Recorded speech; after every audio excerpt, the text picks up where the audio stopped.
কৌতুক পাঠিয়েছেন 11 মাইল মুজাবরণী ডাক্তারপাড়া ঠাকুরগাঁও থেকে রুমি গ্রিন ডিপি ক্লাবের সভাপতি রুবেল কবিরাজ। কি লিখেছেন কবিরাজ সাহেব?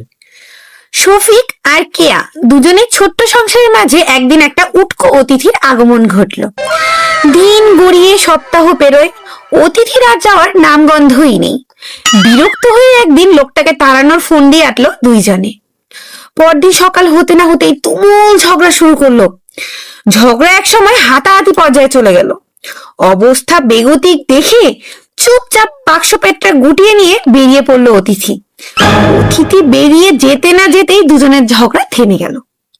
কেয়াকে শফিক বলল, ওগো পেশি লেগেছে তোমার? কেয়া বলে, আরে না, আমি তো লোক দেখানো কাটছিলাম। এমন সময় দরজা খুলে ঢুকে অতিথি বলে, আরে আমিও তো লোক দেখানো গিয়েছিলাম। চমৎকার ছিল কৌতুক।